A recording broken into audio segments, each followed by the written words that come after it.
Y a las bulas hay que sumarle las decisiones de los concilios generales como el Cuarto Laterano, convocado por Inocencio III en 1215, ¿en qué delito no habrá participado este engendro? O locales como el de Van de 465, el de Agda de 506, el de Viena de 517, el de Clermont de 535, el de Masson de 581, el de París de 615, etcétera, etcétera, para atropellar en todas las formas posibles a los asesinos de Cristo. Dicen que recogió unos niños judíos en el Vaticano. Sí, recogería 3 niños judíos y les daría desayuno. Pero a los millones de judíos que masacraron en los campos de concentración, ¿qué? Y ahora el impúdico Benedicto, el que tenemos ahora, el 16,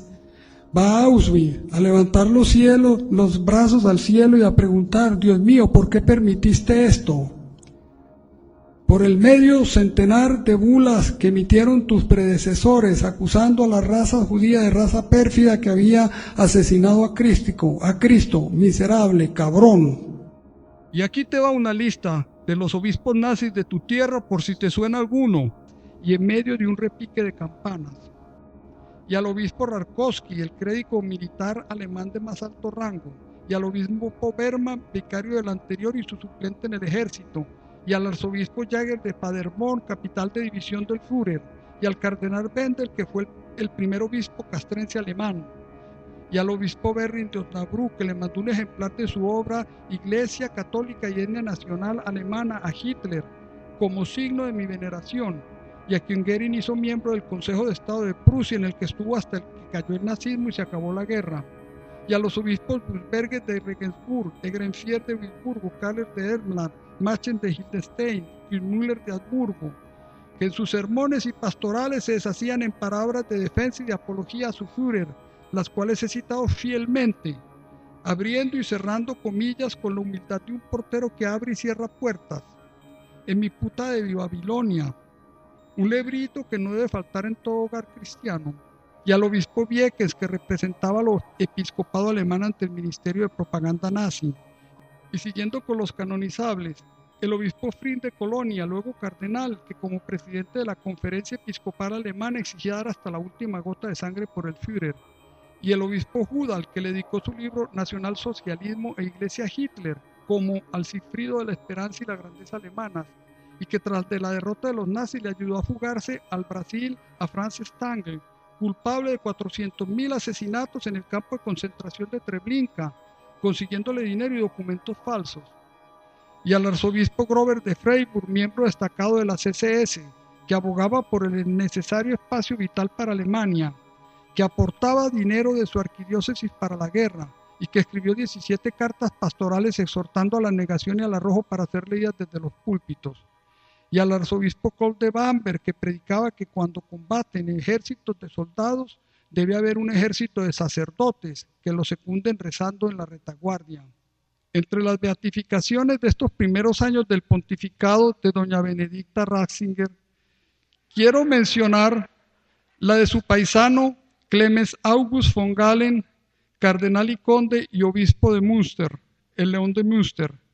que saludó a la Wehrmacht de Hitler como protectora y símbolo del honor y el derecho alemanes, y que escribía en la Gaceta Eclesiástica de su diócesis: son ellos, los ingleses, los que nos han declarado la guerra,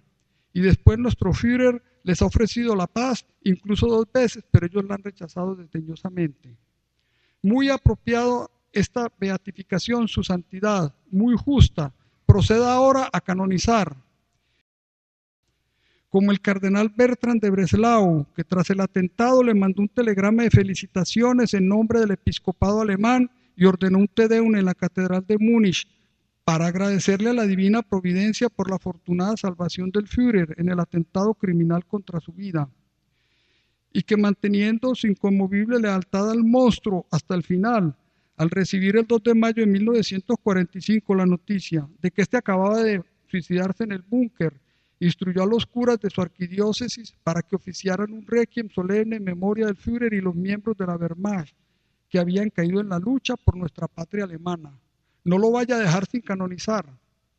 Y sígase con el cardenal Faulhaber, el león de Múnich, que en 1933 llamaba a Pío XI el mejor amigo de los nazis, que en 1934 le prohibía a la Conferencia Mundial Judía que mencionara siquiera su nombre a propósito de una supuesta defensa suya de los judíos, una afirmación delirante según él, que fue obispo castrense antes de ponerse al frente del episcopado bávaro, que mandaba rezar por Hitler y le hacía repicar las campanas en su honor,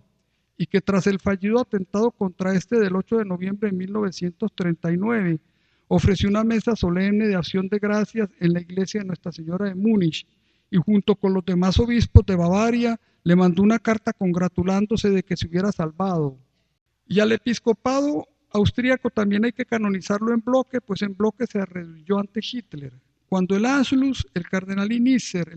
el arzobispo Weiss y los obispos Hefter, Pawlikowski, Goldner, Memelauer emitieron una proclama aprobando la anexión de su país al rey alemán y exhortando a sus fieles a apoyar al régimen nazi. Y cuando el monstruo entró en triunfo a Viena, lo recibieron con cruces gamadas colgando de las iglesias y en medio de un repique de campanas. Y ya tiene la respuesta su santidad a su pregunta de por qué permitió el Señor que le hicieran eso a esa gente. Porque la Iglesia Católica de Alemania y Austria, y en Alemania además la protestante, fue cómplice de Hitler, como lo fueron también la Croacia de Ante Pavelic, la Eslovaquia del cura Tiso, la España de Franco, la Italia de Mussolini y la Francia del régimen títere de Vichy, con todos sus obispos y toda su clerigalla.